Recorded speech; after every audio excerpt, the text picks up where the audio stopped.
दोस्तों आज की मूवी जो हम एक्सप्लेन करने वाले हैं उसका नाम है एक्वामैन, जो कि 2019 में रिलीज़ हुई थी। काफ़ी बेहतरीन मूवी है। चलिए मूवी की शुरुआत करते हैं। मूवी की शुरुआत में हमें एक लाइट हाउस दिखाया जाता है जहाँ पर एक आदमी काम कर रहा था और इस आदमी का नाम दोस्तों थॉमस होता है। तभी एक बहुत ही तेज़ तूफान वहाँ पर आता है और उससे आदमी को वहाँ पे समुद्र के किनारे एक लड़की मिलती है और ये लड़की क्वीन ऑफ एटलांटिस होती है। इसका नाम एटलांटा होता है। थॉमस उस लड़की को लेके अपने घर पे आता है और उसे काफ़ी चोट लगी होती है तो वो उसकी मरहम पट्टी कर देता है। और जब अटलांटा अगले सुबह सोकर उठती है तो वो उसे बताती है कि समुद्र के अंदर एक शहर बसा हुआ है जिसका नाम अटलांटिस है और वो उस शहर की रानी है। वो बताती है कि उसके पीछे कुछ गुंडे पड़े थे इसलिए वो भाग रही थी और उसे ये चोट लगी है। उसके बाद वो दोनों एक दूसरे के साथ काफ़ी टाइम स्पेंड करते हैं और धीरे धीरे करके उनको एक दूसरे से प्यार हो जाता है और वो शादी कर लेते हैं और उनका एक बेटा पैदा होता है जिसका नाम होता है आर्थर। ये कोई नॉर्मल बच्चा नहीं होता दोस्तों, इसके अंदर अजीम शक्तियाँ होती है। ये तीनों काफ़ी ज़्यादा खुश होते हैं अपने लाइफ में और काफ़ी एंजॉय कर रहे होते हैं, लेकिन एक दिन इन पर एक गुंडों का अटैक होता है। ये गुंडे दोस्तों अटलांटिस से होते हैं और अटलांटा उनका जम का सामना करती है, एक एक करके सबको मार देती है। लेकिन बाद में वो थॉमस से बोलती है कि मुझे वापस जाना होगा क्योंकि अभी ये सिर्फ 4 आए हैं, मगर फ्यूचर में हो सकता है ये पूरी फ़ौज लेकर यहाँ पे आ जाए और तुम्हें और मेरे बेटे को भी काफ़ी नुकसान पहुँचा सकते हैं। बाद अटलांटा वहाँ से चली जाती है और अब हमें टाइम दिखाया जाता है जब आर्थर 5 साल का हो चुका है। वो एक दिन एक म्यूजियम में होता है अपने दोस्तों के साथ और वहाँ तभी वो मछलियों से बात करने लगता है। ये देखकर सभी लोग हैरान हो जाते हैं। इससे पता चलता है कि ये बच्चा कोई नॉर्मल बच्चा नहीं है, इसमें काफ़ी शक्तियाँ हैं, अजीम शक्तियाँ हैं। और अगले सीन में हमें एक रशियन सबमरीन दिखाया जाता है जिस पर कुछ समुद्री लुटेरे अटैक कर देते हैं जो कि समुद्री पायरेट्स होते हैं और सबको मारने लग जाते हैं। तभी वहाँ पे आर्थर आ जाता है, हमारा हीरो आ जाता है।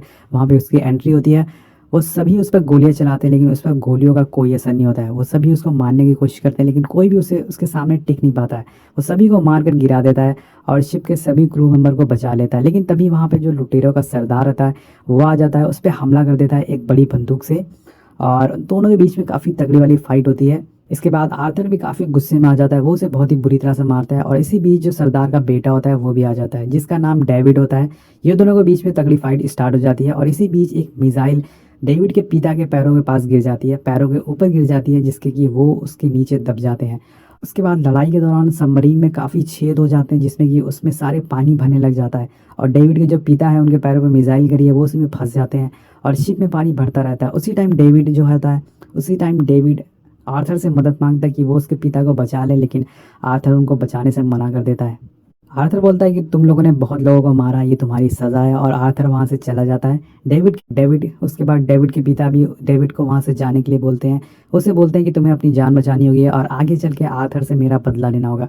उसके बाद एक बॉम्ब विस्फोट होता है जिसमें कि डेविड के पिता की मौत हो जाती है और नेक्स्ट सीन में हमें 2 और मेन कैरेक्टर दिखाए जाते हैं जिसमें कि एक का नाम और होता है और दूसरे का नाम होता है नेरियस। ये दोनों दोस्तों अपने किंगडम के राजा होते हैं जो कि समुंदर के अंदर इनके किंगडम बसे होते हैं और यहाँ पे ये दोनों मीटिंग करने आए होते हैं।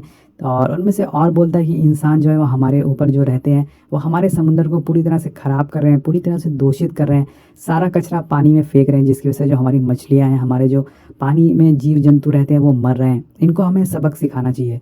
लेकिन जो नेरियस होता है, दूसरा राजा होता है, वो बोलता है कि तुम अकेले जंग का आगाज़ नहीं कर सकते इंसानों के साथ, इसलिए तुम्हें 4 किंगडम की परमिशन लेनी होगी। बेसिकली दोस्तों समुंदर के अंदर 7 किंगडम रहती है, 7 राजा रहते हैं जिनकी 7 किंगडम है और अगर इनको ज़मीन से हमला करना है, ज़मीन से वॉर करनी है तो इनको 4 किंगडम का साथ चाहिए, नहीं तो जो बाकी के किंगडम है वो इनसे पे हमला कर देंगे। इन सारी बातों से जो नेरियस होता है वो सहमत नहीं होता। वो बोलता है कि नहीं, हमें इंसानों पे हमला नहीं करना चाहिए क्योंकि कुछ इंसान बुरे होते हैं और जो बाकी इंसान है वो काफ़ी अच्छे हैं, वो हमारी मदद भी करते हैं। इसके साथ ही ये दोनों बात ही कर रहे होते हैं तभी एक सबमरीन का हमला हो जाता है इन पर। एक रशियन सबमरीन का एक बहुत बड़ी मिसाइल आके इनके ऊपर टक्कर मारती है जिसमें कि नेरियस के ऊपर काफ़ी बड़ा पत्थर गिर जाता है और उसके बाद और उसे बचा लेता है और उस सबमरीन को टाइटन से, अपने जो उसका टाइटन होता है, उसका हथियार होता है, उसे पूरी तरह से तबाह कर देता है। सारी चीज़ें देखकर नेरियस अब उसके साथ देने के लिए तैयार हो जाता है। वो तैयार हो जाता है कि हाँ, इंसान हमारे ऊपर हमला करना चाहते हैं, हमें पूरी तरह से बर्बाद करना चाहते हैं। वो अपनी पूरी सेना और को देने के लिए तैयार हो जाता है और दूसरी तरफ उसके बाद दिखाया जाता है कि डेविड के पास कुछ और के सिपाही आए हुए हैं और उसे शुक्रिया अदा कर रहे हैं क्योंकि जो सबमरीन का अटैक हुआ था नेरियस और पे ऊपर, वो बेसिकली एक हमला नहीं था, वो एक चाल थी और की, जिससे कि जो नेरियस है वो उसका साथ दे सके। वो उसको, जो और के सिपाही होते हैं वो उसे कुछ सोने के सिक्के देते हैं लेकिन डेविड लेने से मना कर देता है। वो बोलता है कि मुझे एक्वामैन चाहिए। आर्थर, उसके बाद सीन शिफ्ट होता है और आर्थर अपने पिता के साथ अपने घर की तरफ जा रहा होता है। तभी वो देखता है कि समुद्र में बहुत ही ऊंची लहरें उठने लग जाती है। देखते देखते ये सुनामी में तब्दील हो जाती है और आर्थर की जो कार होती है वो इनमें दब जाती है, इनके अंदर सुनामी में चली जाती है। आर्थर अपने पिता को बचाने की पूरी कोशिश करता है, लेकिन वो जो लहरें होती हैं वो इतनी ज़्यादा तेज़ होती हैं। तभी दोस्तों यहाँ पे एंट्री होती है हमारी हीरोइन की, जिसका नाम मीरा होता है। मीरा आर्थर के जो पिता होता है उसको बचा लेती है, और नेरियस की बेटी भी होती है मीरा। और आर्थर उसको शुक्रिया अदा करता है और बोलता है कि शुक्रिया, तुमने मेरे पिता को बचा लिया। मीरा बोलती है कि तुम्हें मेरे साथ चलना होगा, तुम एटलांटिस के राजा हो। और वो बताती है कि अगर तुम नहीं चले तो तुम्हारा जो भाई है वो ज़मीन पर कहर बरसाएगा अपना। लेकिन आर्थर उसके जाने के लिए मना करता है। वो बोलता है कि जिन लोगों ने मेरी माँ को मारा है वहाँ मैं नहीं जाऊँगा, उनके साथ मैं नहीं रहूँगा। उसके बाद हमें अगला सीन दिखाया था। अगली सुबह दोस्तों हमें दिखाया जाता है कि पूरा समुंदर का जो कचरा है वो ज़मीन पर आ चुका है। जितने जो शिप होते हैं, वॉर के शिप होते हैं समुंदर में, वो सभी ज़मीन पर आ चुके हैं। मतलब एक तरह से दिखाया जाता है कि जो समुंदर के अंदर समुद्री वासी हैं अटलांटिया से, उन्होंने सारा जो कचरा है वो बाहर ज़मीन पर उठा के फेंक दिया और जंग का ऐलान कर दिया है। ये सारी चीज़ें देख के मीरा आर्थर से दोबारा बोलती है कि चलो तुम्हें चलना होगा और अपने जो किंगडम है उस पर राज करना होगा। आर्थर और उसके बाद और ये सारी चीज़ें देख के आर्थर अपनी पास की कहानी बताता है। वो बताता है कि जब वो 15 साल का था तो एटलांटिस की क्वीन अटलांटा ने उसे उस अपना एक साथी को उसके यहाँ भेजा था, उसको योद्धा बनाने के लिए, उसको सारी ट्रिक समझाने के लिए, उसको अच्छा हथियारों से लड़ने के लिए।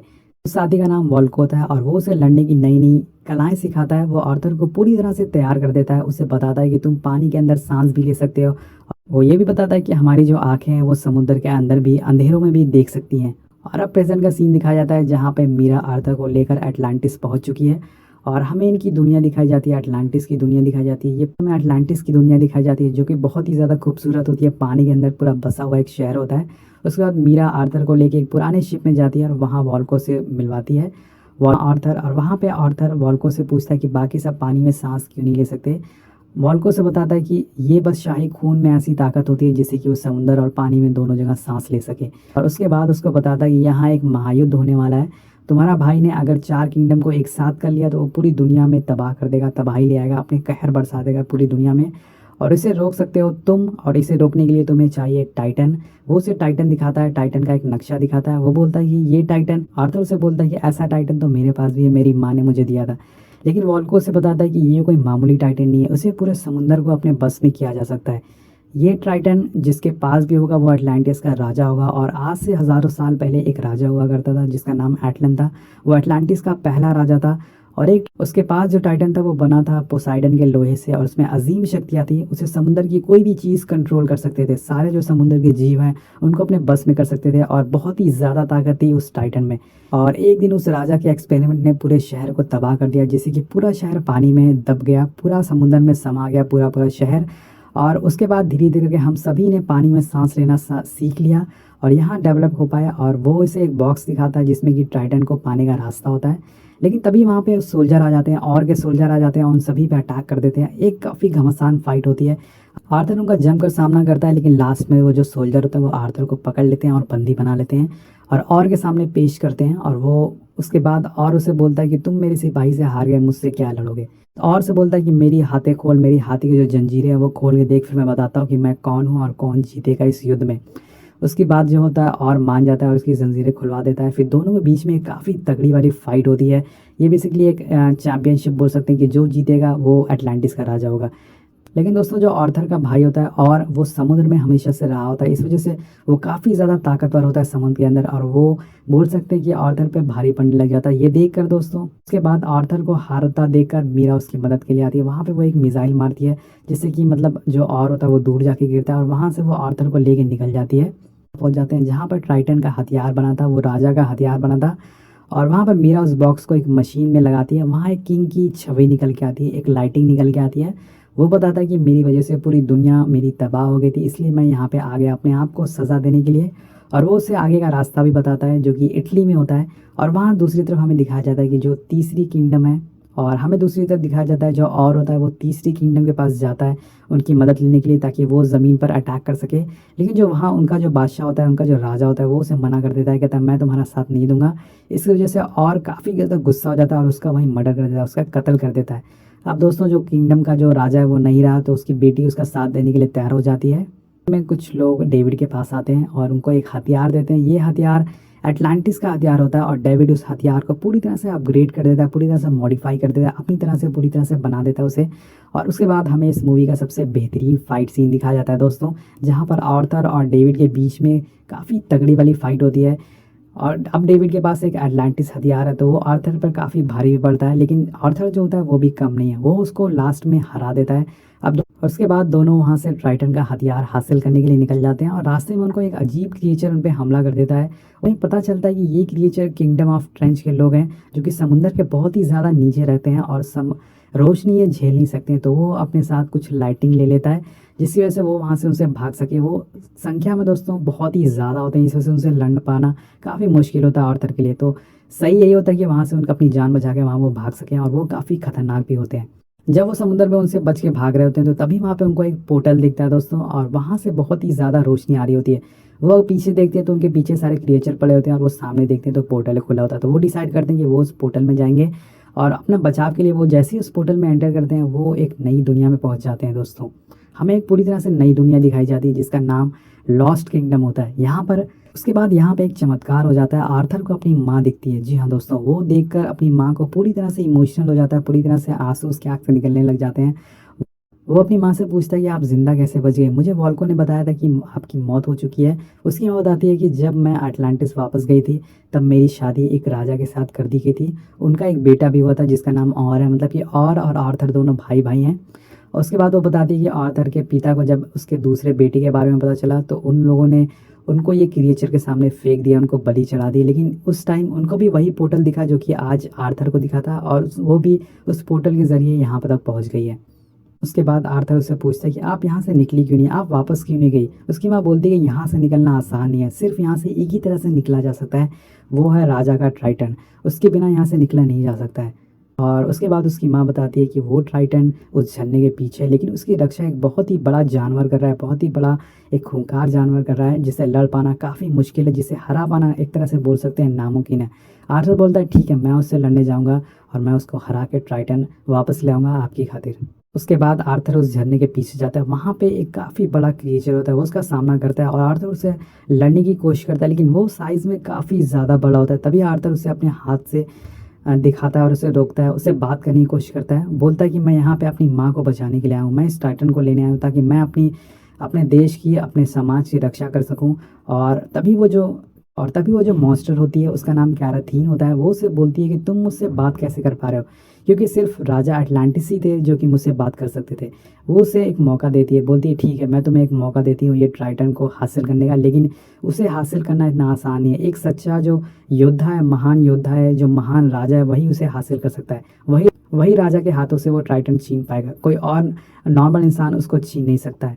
लेकिन दोस्तों आर्थर जो होता है, उसकी आंखों में जुनून होता है और वो एक सच्चा योद्धा है, इसलिए वो उस टाइटन को एक ही हाथ से खींच लेता है और उसकी सारी जो शक्तियाँ होती है वो आर्थर के अंदर आ जाती हैं।